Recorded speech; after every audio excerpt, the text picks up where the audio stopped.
नमस्कार, मैं शिव कुमार वर्मा, अध्यापक Sardar Singh convent inter college, Mahmudabad, Sitapur.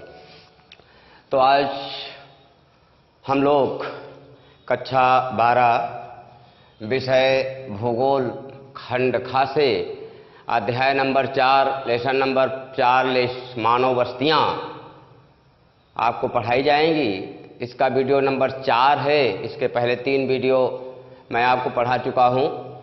तो चौथे वीडियो में जो आपका शीर्षक रहेगा वो है नगरों का प्रकार्यात्मक वर्गीकरण, यानी कार्यों के आधार पर नगरों को कितने भागों में डिवाइड किया गया है, बांटा गया है। तो देखिए, यद्यपि प्रत्येक नगर अनेक केंद्रीय कार्यों को संपादित करता है, केंद्रीय कार्यों को संपादित करने के अतिरिक्त भारत में अनेक नगर कुछ विशिष्ट प्रकार के कार्यों के कारण जाने जाते हैं। उन्हीं विशिष्ट कार्यों की प्रधानता के कारण भारत के नगरों को निम्नलिखित 9 भागों में रखा गया है। तो अब देखिए, पहला जो आपका आता है 9 भाग का पहला भाग जो आता है वो आपका है प्रशासनिक नगर। क्या है? प्रशासनिक नगर। प्रशासनिक नगर कौन है? इनकी विशेषता आप देखें तो उच्च क्रम के प्रशासनिक मुख्यालय जिनमें प्रशासनिक कार्यों की प्रधानता मिलती, यहाँ यानी जहाँ पर जो है प्रशासन संबंधी कार्य संपादित होते हैं, संचालित किए जाते हैं, प्रशासनिक नगर की श्रेणी में आते हैं। इनमें राज्यों केंद्र शासित प्रदेशों की राजधानियां मुख्य रूप से सम्मिलित हैं। कुछ राज्य या केंद्र शासित प्रदेशों के नाम आपको दिए जा रहे हैं। उदाहरण के लिए भैया, जैसे आपका चंडीगढ़ है, लखनऊ है, नई दिल्ली है, श्रीनगर है, भोपाल है, जयपुर है, पटना है, गांधीनगर तथा चेन्नई। यहाँ अब जैसे आपका चंडीगढ़ जो है वो पंजाब और हरियाणा की राजधानी है, लखनऊ यूपी की राजधानी है, नई दिल्ली संपूर्ण भारत की राजधानी है, श्रीनगर जम्मू कश्मीर की राजधानी रही, अब तो माना कि आपका जो है वो केंद्र शासित प्रदेश हो गया है। भोपाल एमपी की राजधानी मध्य प्रदेश की, जयपुर राजस्थान की, पटना बिहार की और गांधीनगर आपकी है गुजरात की और चेन्नई आपकी है तमिलनाडु की। तो ये प्रशासनिक नगरों को आपने पढ़ा। अब नंबर 2 में आता है औद्योगिक नगर। नंबर 2 में औद्योगिक नगर।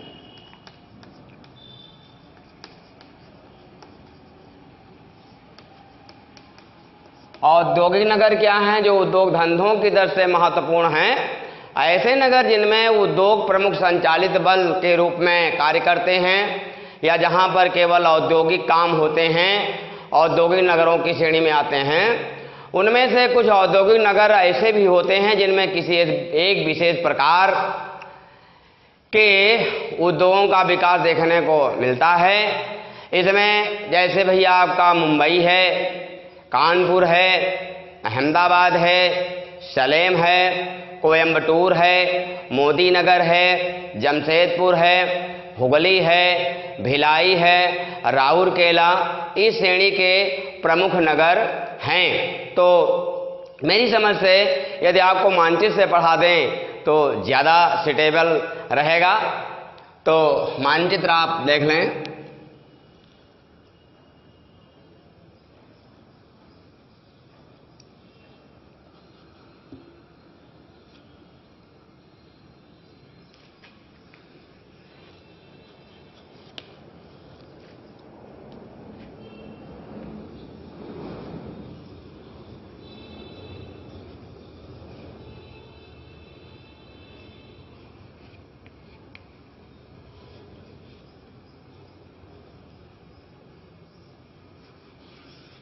तो आप देखें बेटा, तो इसमें मैंने बताया मुंबई है, कानपुर, अहमदाबाद, सलेम है, कोयम्बटूर है, जमशेदपुर है, हुगली है, भिलाई है, राउरकेला है।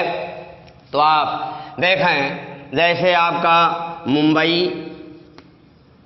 मुंबई है, चेन्नई है, भिलाई है, राउरकेला है, आपका जो है क्या कहते हैं जमशेदपुर है। तो ये जो है ये क्या है, ये औद्योगिक नगर हैं। नेक्स्ट में आता है व्यापारिक नगर। नेक्स्ट में आपका 3 नंबर पर आता है व्यापारिक नगर। यानी वैसे तो नगरों में सभी काम होते हैं, लेकिन कुछ कामों के लिए नगर जाना जाता है। उन्हीं की विशेषता के आधार पर आपको नगरों को के जो है प्रकार बेटा पढ़ाए जा रहे हैं। तो ऐसे नगर जिनके द्वारा किए जाने वाले केंद्रीय कार्यों में व्यापार तथा वाणिज्य की प्रधानता होती है, व्यापारी नगर की श्रेणी में आते हैं। इसके अंतर्गत जैसे आपका कोलकाता है, सहारनपुर है, मुजफ्फरनगर है, हापुड़ है, हाथरस है, सतना है। तो ये आपके आते हैं। जैसे कोलकाता है, सहारनपुर है, कोलकाता है, कोलकाता, सहारनपुर है, हापुड़ यहीं पर पड़ता है, दिल्ली के पास में हापुड़। तो ये आपके क्या हैं, ये आपके जो है व्यापारिक नगरों में सम्मिलित किए जाते हैं। सतना आपका आता है, मध्य प्रदेश में पड़ जाता है सतना। तो ये जो आपके नगर हैं ये जो है क्या कहलाते हैं, व्यापारिक नगर। नंबर 4 में आता है परिवहन नगर। नंबर 4 में परिवहन नगर है। परिवहन नगरों की क्या विशेषता होती है? ऐसे नगर जिनमें परिवहन सेवाएं सर्वप्रमुख केंद्रीय कार्य होते हैं, वह परिवहन नगर की श्रेणी में रखे जाते हैं। इनमें देश के सभी बंदरगाह नगर जैसे आपके मुंबई है, मार्मागोवा है, कांडला है, कोच है, कोझिकोड है। ये आंतरिक परिवहन के ऐसे केंद्र जैसे भुसावल है, मुगलसराय है, टुंडला है, इटारसी है, कटनी है, सिलीगुड़ी है। तो ये आपके जो है नगर क्या हैं, व्यापारिक नगर हैं। नहीं, ये आपके जो है परिवहन नगर हैं। जैसे आपके जो है परिवहन नगरों में जैसे आपका कांडला आता है, बंदरगाह है, ये मुंबई लिखे है, न्हावा सेवा है, मार्मागोवा है, मार्मागाओ भी इसको कहा जाता है, मार्मागाओ लिख लेते हैं। न्यू मंगलौर है, कोच है, एन्नौर है आपका, विशाखापत्तनम है। तो ये नगर आपके जैसे आपका मुगलसराय उत्तर प्रदेश पड़ता है, मुगलसराय, टुंडला आपका पड़ता है ही मथुरा के पास में, टुंडला। तो ये जो आपके नगर हैं ये क्या हैं, परिवहन नगर हैं। अब नेक्स्ट में आपको पढ़ाया जाएगा खनन नगर हैं। खनन नगर आप देखें, खनन नगर कौन कौन नगर होते हैं? तो इस श्रेणी के नगर खनिज संपन्न क्षेत्रों में विकसित होते हैं तथा इन नगरों को के केंद्रीय कार्यों में खनन कार्य सर्वाधिक महत्वपूर्ण होते हैं। बाद में अंकलेश्वर है, सिंगरौली है, झरिया है, रानीगंज है, गिरिडीह है, डिगबोई है। तो ये क्या है, खनन नगर हैं। जैसे असम में डिगबोई आपका आता है और आपका गुजरात में अंकलेश्वर क्षेत्र है, ये खनिज तेल के लिए अंकलेश्वर है और यहाँ डिगबोई है। डिगबोई ये असम पड़ता है। ये खनन नगर हैं। जैसे रानीगंज से कोयला प्राप्त किया जाता है वेस्ट बंगाल से, रानीगंज है। झारखंड राज्य में आपका झरिया है। तो ये खनन नगरों में सम्मिलित किए जाते हैं। नंबर 6 में आता है छावनी नगर हैं। इनका दूसरा नाम है जो है गैरीशन।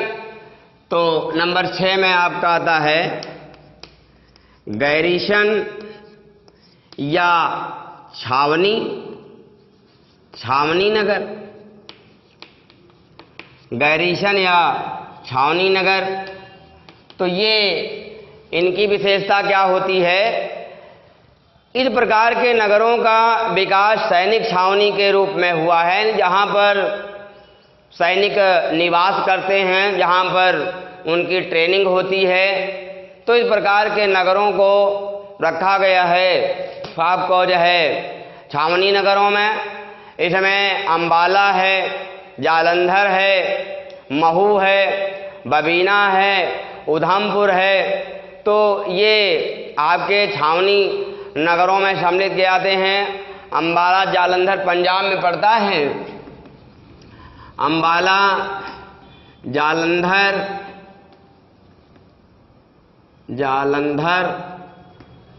ये नगर आपके कहाँ आते हैं? छावनी नगरों में। अब नेक्स्ट है पर्यटन नगर। 7वां है पर्यटन नगर। पर्यटन नगर का क्या है? जहाँ पर पर्यटक कुछ मुख्य चीज़ें होती हैं उनको देखने के लिए आते हैं। इस श्रेणी के नगरों द्वारा किए जाने वाले केंद्रीय कार्यों में पर्यटन कार्य सर्वाधिक प्रभावशाली होते हैं। इसमें नैनीताल है, शिमला है, मसूरी है, दार्जिलिंग है, माउंट आबू है, जोधपुर है, जैसलमेर है, ऊटी देश। तो ये आपके जो है प्रमुख रूप से फेमस हैं। जैसे उत्तराखंड में आपका नैनीताल आता है, नैनीताल है, कुमायूं है, कुमायूं, अल्मोड़ा,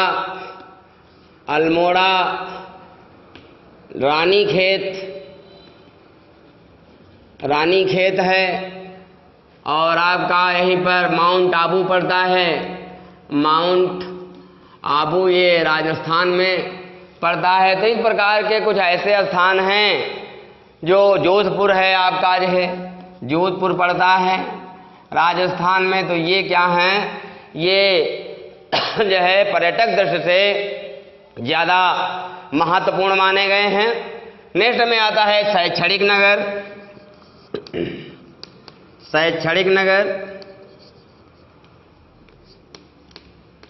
जहाँ पर शिक्षा का प्राचीन काल से जो है प्रचार प्रसार रहा और आज भी है, उन्हें शैक्षणिक नगरों की श्रेणी में रखा जाता है। शैक्षणिक नगर वह नगर होते हैं जहाँ पर विद्यार्थी जो है पठन पाठन के लिए जाते हैं, वहीं पर अस्थाई निवास बना करके अध्ययन करते हैं, और जब उनका अध्ययन पूरा हो जाता है तो अपनी योग्यता के अनुसार उनको काम मिलता है। तो ऐसे नगरों में जैसे आपका आता है नोएडा है, उत्तर प्रदेश में दिल्ली के पास पड़ता है। नोएडा है, काशी है जिसको वाराणसी कहते हैं, और इलाहाबाद है जिसको अब बेटा नया नाम हो गया है प्रयाग।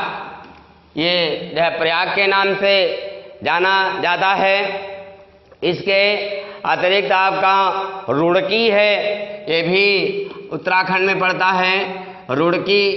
तो ये आपके जो है जो नगर हैं ये शैक्षणिक दृष्टि से ज़्यादा महत्वपूर्ण हैं।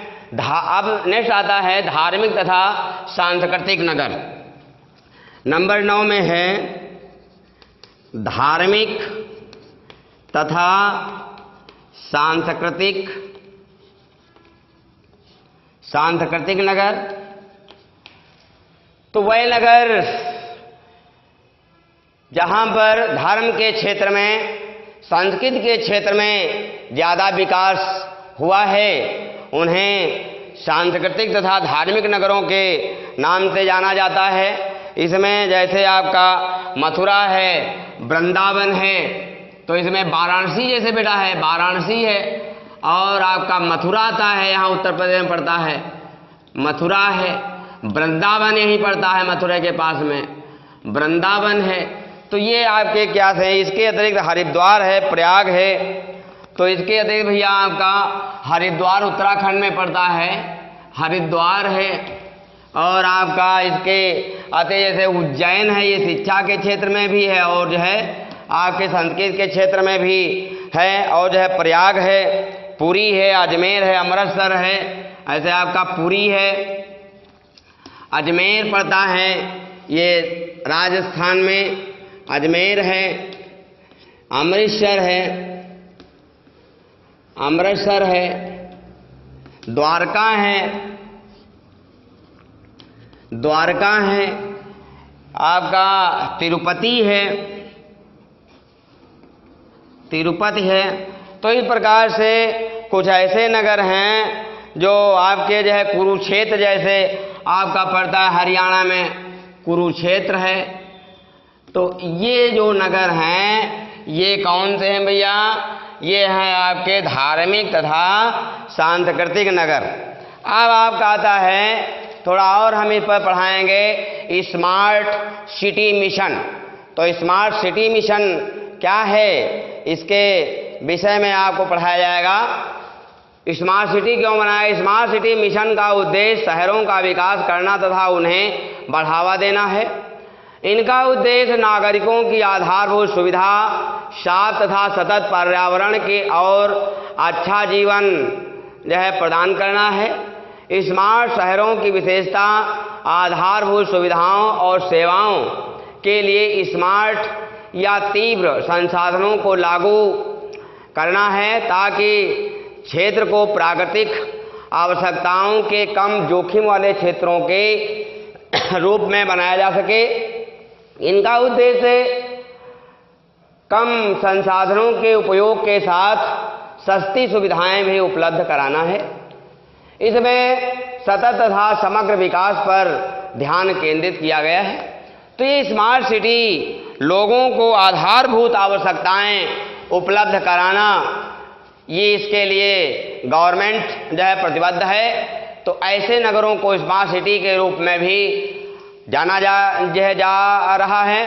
तो इस प्रकार से ये लेसन हमने जो है समाप्त किया। अगले वीडियो में अगला लेसन लेकर के हम आपके समक्ष फिर उपस्थित होंगे। धन्यवाद।